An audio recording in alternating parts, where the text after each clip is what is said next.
அபிஷேகத்தினால் கர்த்தர் எதையும் செய்ய இயலும். அதை நாம் விளங்கிக் கொள்ள வேண்டியது அவசியம். இன்னைக்கு நான் இதை செய்வேன், அதை எடுத்து போட்டு இதை செய்வேன்னு சொன்னார்னா முடியுமா அப்படிங்கிற ஒரு கொஸ்டின் உங்களுக்குள்ள எழும்பியிருக்கு. அதனால் உங்களில் அநேகருக்கு அந்த தேவன் செய்ய போகிற மகத்தான செயல்களை பெற்றுக்கொள்ள ஒரு தகுதியற்ற ஒரு நிலவரத்தில் நீங்கள் அமர்ந்திருக்கிறீர்கள். ஒன்று, சிம்சோன் மாம்ச சரீரத்தில் ஒரு அபரிமிதமான பலன் இறங்குங்கிறதுக்கு அடையாளம் யாரு? சிம்சோன். அதாவது ஒரு மனிதனுக்கு கெப்பாசிட்டி இவ்வளவுதான், அவ்வளவுதான், ஒரு லிமிட் தான். ஆனால் அதை தாண்டியும் அந்த பலன் வரும்போது ஒரு மனுஷன் அதை விட அதிபயங்கரமான செயல்களை நடப்பிக்க முடியும். அதுவும் இந்த மாம்ச சரீரத்திலே செய்ய முடியுங்கிறதுக்கு இவன் ஒன்று ராட்சசன் அல்ல, சாதாரண மனுஷன் தான். ஆனால் இவனுக்குள்ள அந்த அபிஷேகம் வர்ற வரைக்கும் இவனும் சாதாரண மனுஷனாக தான் இருந்தான். ஆனால் அபிஷேகம் வந்த பின்பு அவன் அசாதாரணமான செயல்களை என்ன செய்தான். ஒரு பலன் வரும்பொழுது கர்த்தர் அந்த மாம்ச பலத்தை எடுத்துட்டு அவனை சோராவுக்கும் எஸ்தாவோலுக்கும் நடுவே தானின் பாளையத்தில் இருக்கும் பொழுது ஒரு சரியான பலத்தை கொடுத்தார். அதுக்கு முன்னால சிங்கத்தை பார்த்தா ஓடிடுவான், இப்ப சிங்கத்தை பார்த்தா நெஞ்சிருவான், ஏத்துனு கிழிச்சிருவான். அந்த அளவு ஒரு பலன் உங்க சரீரத்தில். அப்படி ஒரு சக்தியை நீங்க பெற்றுக்கொள்ளணும்.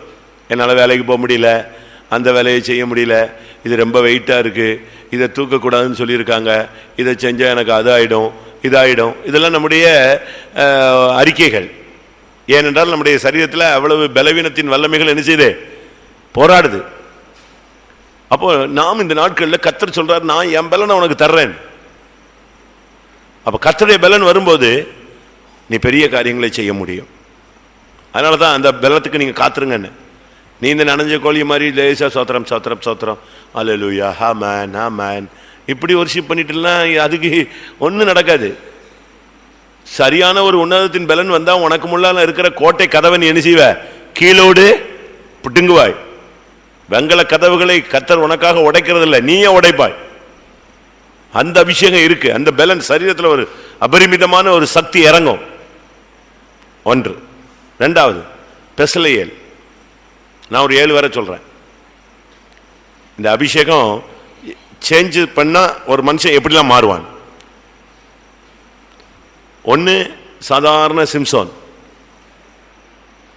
அவன் பேசாம இருந்துகிட்டே இருந்தான், வெயிட் பண்ணிக்கிட்டே இருந்தான். அந்த பலன் இறங்குறதுக்காக நெஞ்சிக்கிட்டே இருந்தான். வருஷ கணக்காக காத்திருந்தான். அந்த பிரதிஷ்டையை காத்துக்கிட்டே வந்தான். கரெக்டாக ஒரு நாள் ஒரு சக்தி இறங்குச்சு. அது பிறகு அவனுக்கு முன்னால் எவனுமே நிற்க முடியாது, சிங்கம் நிற்க முடியாது, மனுஷன் நிற்க முடியாது, நரி நிற்க முடியாது, கோட்டை கதவுகள் நிற்க முடியாது, எவனுமே நிற்க முடியாது. அப்படி ஒரு சக்தி அவனுக்குள்ள வந்துருச்சு. ஒன்று. ரெண்டாவது, பெசலேயேல். அவன் ஒரு சாதாரண ஒரு கார்பெண்டர், ஒரு இல்லைன்னா சாதாரண ஒரு ஸ்கில்ஃபுல்லான ஒரு ஆள். என்ன வேலை சொன்னாலும் தங்கம் வெள்ளி மரம் கல் எந்த வேலையை சொன்னாலும் முடியாதுன்னு சொல்ல மாட்டான். தன்னால் முடிஞ்ச அளவு என்ன செய்வான். ஆனால் கர்த்தர் அவனை அபிஷேகித்தார் பாருங்க. அவன் எத்தனையோ வீடு கட்டியிருப்பான், மாளிகை கட்டியிருப்பான். ஆனால் கர்த்தர் பைபிள்லேயே ஆசரிப்பு கூடாரத்தை செய்யறதுக்கு ஒரு ஆள் தான் யூஸ் பண்ணார். யார் தான்? அவனை அப்படியே தன்னுடைய வாசஸ்தலத்தை உருவாக்குறவனா மாற்றிட்டார். அருமையான ஒரு சேஞ்சஸ். பாஸ்டர் டானை குறித்து நீங்கள் படித்து பார்த்தீங்கன்னா அவர் ஒரு இன்ஜினியர், பொறியாளர், ஒரு சிவில் இன்ஜினியர். ஆனால் கர்த்தர் அவரை சியோனின் மகிமையை காட்டிட்டு சொன்னார், நான் உன்னை எதுக்கு கொண்டு வரேன்? சியோனுக்கு ஒரு பொறியாளராக கொண்டு வரேன்னு கொண்டு வந்தார். அதனால தான் பவுல் சொல்லுகிறார், நான் ஒரு புத்தியுள்ள சிற்பாசாரியை போல அஸ்திபாரம் போட்டேன். அப்படியே அவரை மாற்றிட்டார். அதுபோல இந்த கூட்டத்தில் உங்களுக்கு பிஸ்னஸில் ஒரு லிமிட்டான அறிவு இருக்கும், ஒரு புத்தி இருக்கும், ஒரு வெளிப்படுத்தல் இருக்கும். இப்படி போனால் கூட 100 ரூபா கிடைக்கும், இப்படி போனால் கூட 50 ரூபா கிடைக்கும், இப்படி போனால் இந்த கிடைக்கும் அது கிடைக்கும். இப்படித்தான் நம்முடைய மைண்ட் ஓடிக்கிட்டே இருக்கும். ஆனால் கர்த்தர் இன்னைக்கு பெசலேயேல் அபிஷேகத்தில் கொண்டு வந்தார். அந்த அபிஷேகம் வந்தபோது அவன் சும்மா கரெக்டாக அந்த ஆசரிப்பு கூடாரத்தை செஞ்சான். கர்த்தருக்காக யூஸ் பண்ண அபிஷேகங்கிறது தான் ஆண்டவருடைய வல்லமை நமக்குள்ள இருந்து பிரகாசிக்கக்கூடிய ஒரு சக்தி. நீங்கள் உங்கள் ஞானத்தை வச்சு ஒன்றுமே பண்ண முடியாது. அதை வச்சு அதுக்கு தான் நான் சொன்னேன், அவர் ஞானத்தை இடம் கொடுன்னு. முதல் தீர்க்கதரிசனம் வர்றதும் போது எனக்கு வர்றதுக்கு முன்னால் எனக்கு இந்த வார்த்தை கிடச்சிது. சரி, இன்னொன்று டைமான பிறகு சொல்லலான்னு நினச்சேன். அதுக்குள்ளே தீர்க்கதரிசனம் ஸ்டார்ட் ஆகிடுச்சுனோடனே நான் அது பிறகு ஸ்டடி எடுக்க விரும்பலை. சரி, கர்த்தர் ஏதோ நம்முடைய ஜனத்தின் மத்தியில் என்ன செய்ய போகிறாரு, செய்ய போகிறார். அதுக்கு நம்ம தடையாக குறுக்க கூப்பிட்டு நாம் என்னத்தையா சொல்லிகிட்டு இருக்கக்கூடாதுன்னா நான் நிறுத்திட்டேன். அபிஷேகம் வரும்போது பெசலேயேல் ஆசரிப்பு கூடாரத்தை உருவாக்கக்கூடிய சிற்பாசாரியாய் மாறினான். அதுக்கு முன்னால் அவன் வீடு கட்டியிருப்பான், பணப்பெட்டி செஞ்சுருப்பான், என்னெல்லாமோ செஞ்சுருப்பான், கதவு ஜன்னல்னு செஞ்சுருப்பான். ஆனால் அதுக்கு பிறகு செஞ்சதெல்லாம் என்னது, மகா பரிசுத்த ஸ்தலங்கள். பிரகாரத்தை உண்டு பண்ணினான், பரிசுத்த ஸ்தலத்தை உண்டு பண்ணினான், மகா பரிசுத்த ஸ்தலத்தை உண்டு பண்ணினான். எப்படி அவனுடைய லைஃப் அப்படி அழகாக சேஞ்ச் பண்ணி விட்டார் பார்த்தீங்களா? இது அபிஷேகம். உன்னைய மாற்ற கர்த்தரால் மாற்ற முடியும். உன் கேடுகட்ட பிள்ளைகளை, உன்னுடைய ரட்சிக்கப்படாத புருஷனை, கீழ்ப்படியாத மனைவியை, உன் குடும்பத்தில் உள்ளவங்களை, உன்னைய ரட்சித்து உன்னைய என்னைய எல்லாரையுமே அவரால் என்ன செய்ய முடியும், மாற்ற முடியும். மாற்றத்தின் பெயர் தான் கிறிஸ்தவம். மூணாவது பவுல், அவர் சொல்லாரு, எனக்கு நன்மை செய்யறது என்னிடத்துல இல்லவே இல்லை.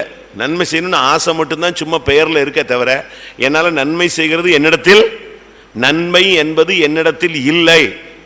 நான் விரும்பாத தீமையை என்ன செய்கிறேன். காரணம் எனக்குள்ள பாவ பிரமாணம் செட்டில் ஆயிடுச்சு. நன்மை என்னிடத்தில் இல்லைன்னு ஓப்பனாக அறிக்கை செய்கிறார் ஒரு அப்போஸ்தலன். ஆனால் இந்த அபிஷேகம் வரும் பொழுது இவனை யாரை மாற்றிருச்சு, நன்மை செய்கிறவனாக மாற்றிவிட்டார். அந்த அபிஷேகம் வர்றதுக்கு முன்னால் சொல்கிறாரு, நிர்பந்தமான மனுஷன் நான். ஆனால் அபிஷேகம் வந்த பிறகு கிறிஸ்துவின் ஜீவனுள்ள ஆவியின் பிரமாணம் என்ன நெஞ்சிருச்சு. அதனால தான் தீமை செய்த நீங்கள் நன்மை செய்ய முடியும். எதனால? அபிஷேகத்தை. பேச்சில் தீமை, பார்வையில் தீமை, எண்ணங்களில் தீமை, உணர்வுகளில் தீமை, இதெல்லாம் மானுஷிகத்தில் உள்ளதான நிறைவின் பாதை. ஆனால் அபிஷேகம் வரும்போது நீ நன்மை செய்வ, நன்மையாக பேசுவ. இயேசு நன்மை செய்கிறவராய் இந்த பூமியிலே சுற்றி திரிந்தார். அபிஷேகம் ஒரு மனுஷனுக்குள்ள இருக்கிற தீமையை அப்படி வேறோட பிடிங்கிடும். யோசேப்பு நினைச்சிருந்தா 12-11 பேர் வந்தானே, 10 பேரே நெஞ்சிருக்கலாம், கொன்றிருக்கலாம், இல்லை அணுவா சித்திரவதை பண்ணி நெஞ்சிருக்கலாம், சாவடிச்சிருக்கலாம். ஆனால் அவனுக்கு நன்மையின் ஊற்று அவனுக்குள்ள இருந்துச்சு. அப்படி அவனை மாத்திருச்சு. அழ வேண்டியது அவங்க, அழுதது யாரு? யோசேப்பு அழுதான்.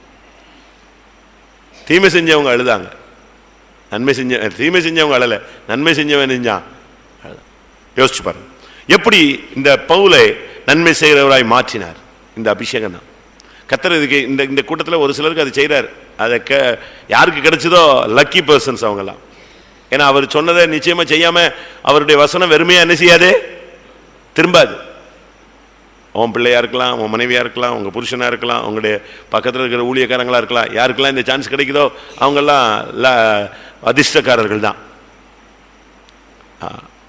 ஒன்று ஒரு சரீர பலன், ரெண்டாவது அறிவு, தேவனுடைய அறிவு, மூணாவது தேவனுடைய நன்மை, நாலாவது சாலமோன். அவன் சும்மா ஞானியும் கிடையாது, ஒன்றும் கிடையாது. அவங்க அம்மா போய் ஏதோ காலில் கையில் விழுந்ததுனால என்ன கிடச்சிருச்சு, ராஜ அபிஷேகம் கிடச்சிருச்சு. அவனுக்கு ஒரு பிரச்சனையை கொண்டு வந்தால் ஒன்றும் டீல் பண்ண தெரியாது. அவனுக்கு என்ன பண்ணுன்னு தெரியாமல் கடைசியில் கிபியோனில் போய் பலி செலுத்திட்டு ராஜா வீட்டுக்கு கூட வராமல் எங்கேயே படுத்துக்கிட்டான்,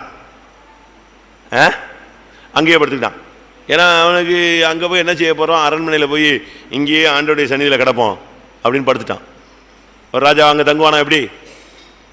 கிபியோனில் போய் பலி செலுத்திட்டு அங்கேயே படுத்துக்கிட்டான், கர்த்தருடைய வீட்டிலே படுத்துட்டான். அங்கேயே ஆண்டவரே எங்கள் அப்பா போகிறதுக்கு முன்னால் இப்படி ஒரு போஸ்டிங் கொடுத்துட்டாரு, நானும் கேட்டேன், எங்கள் அம்மா சொல்லிட்டாங்கன்னு கிடச்சிருச்சு. இப்போ இருக்கிறத பார்த்தா எல்லாம் சிங்கம் புலியாக இருக்கான். யார் இருக்கான்? ஒவ்வொருத்தனாக இருக்கான். எவன் எங்கள் கையில் அண்ணன் தம்பி கையில் சிக்குவேன்னு தெரியாது. எல்லாம் போட்டி போட்டு பெரிய ஞானிகள்லாம் இருக்காங்க.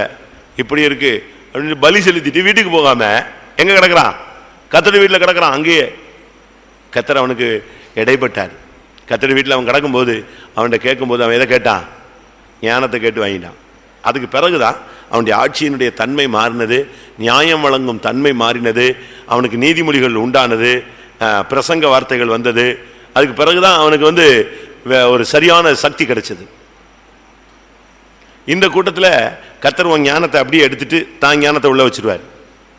அது உள்ள வந்துருச்சுன்னு சொன்னா உன் வழிகளில் நீ பிசக மாட்டாய், இடற மாட்டாய், தடுமாற மாட்டாய், கரெக்டா இருக்கும் உன் பாதை. இது வரைக்கும் உன் ஞானத்தில் போய் முட்டி மோதி அழுது மிஸ் பண்ணிட்டேன்ல, ஏதோ விட்டுட்டேனே, இப்படி செஞ்சிருக்க கூடாது, அப்படி செஞ்சிருக்கலாம், இப்படி நம்ம யூகிச்சு முட்டிட்டு இருக்கோம். ஆனா இன்னைக்கு அபிஷேகத்தில் இந்த ஞானத்தை தூக்கிடுறாரு, அவர் ஞானத்தை கொண்டு வந்து உள்ள வச்சிருவார். அதுக்கு பிறகு உன்னுடைய சிங்காசனத்தை அசைக்கிறதுக்கு என்ன கிடையாது, எவனுக்கும் அதிகாரம் கிடையாது. யாரு உன்னை செக் பண்ணாலும் உன்னை ஞானத்தை பீட் பண்ண முடியாது.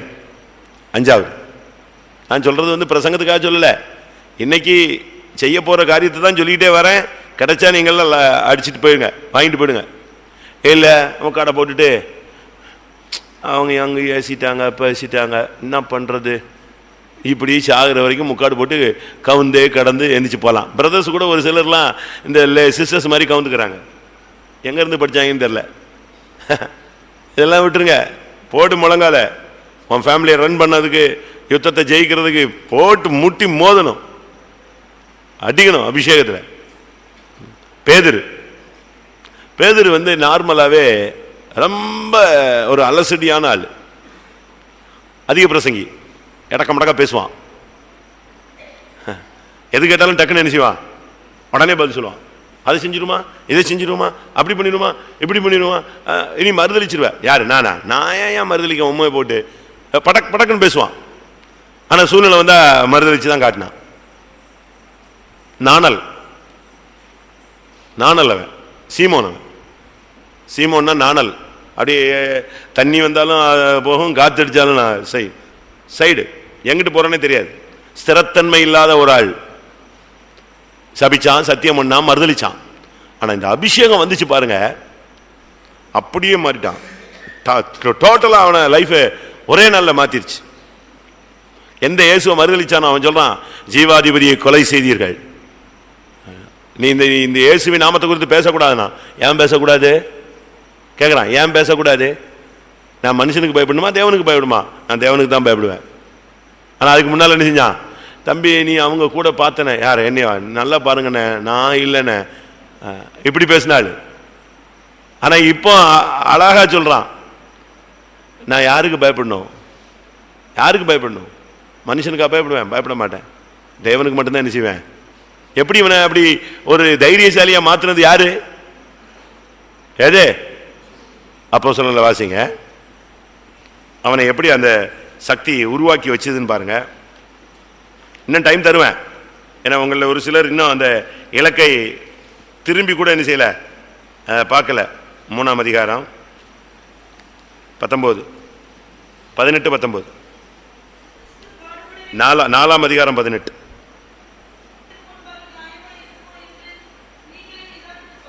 நாங்கள் கண்டவைகளையும் கேட்டவைகளையும் பேசாமல் இருக்க கூடாது. நான் எப்படி பேசாமல் இருப்பேன்? அதை பேசத்தான் செய்வேன்.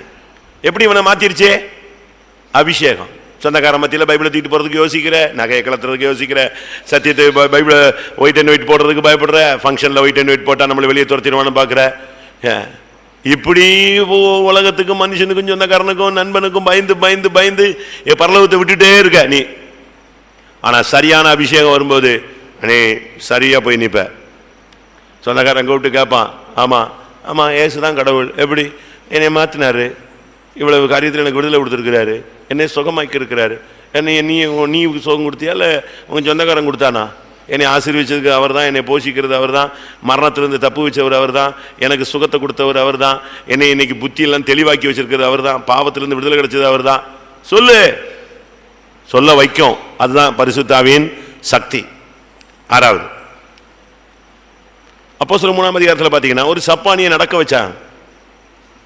சர்வாங்க சுகம், பலன் மாத்திரமல்ல, அடுத்து என்னது?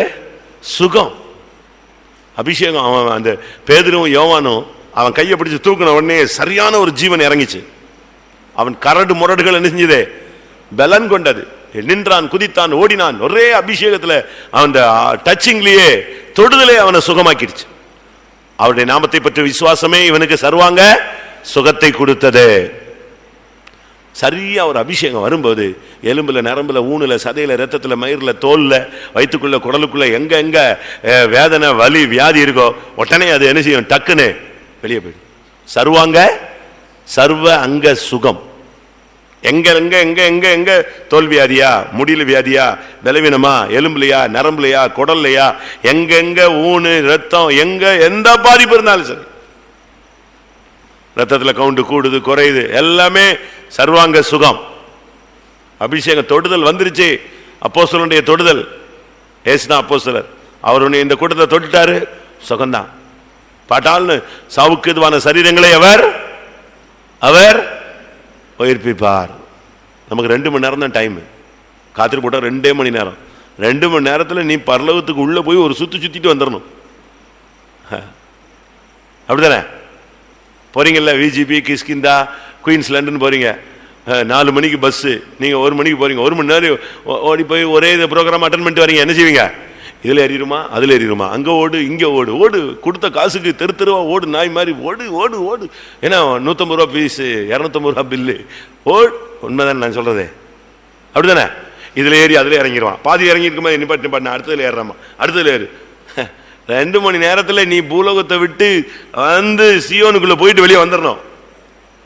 எருசலேமுக்குள்ள போயிட்டு வந்துடணும். யோவானை படித்தீங்கன்னா, அப்போஸ்தலனாகிய யோவான் பத்மி தீவுல கிடந்தது. சரீரம் தான் பத்மி தீவு. அங்க ஒரு மைன்ஸ்ல வேலை பார்த்தானா. ஒரு மைன்ஸ்ல தான் அவனை வேலை பார்க்க வச்சிருக்காங்க, கணக்கு எழுதுறதுக்கு.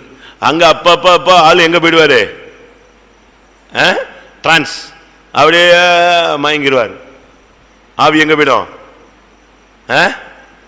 நான் மகிமையடைந்த மனவாட்டியை பார்த்தேன். திரும்பி வந்து சொல்வார். கூட உள்ளவன் உடனே வேகமா எழுதுவானா. திறத்தையோ பிளவோ எவனோ ஒருத்தன் கூட இருந்தானா. என்னையா பார்த்தீங்க?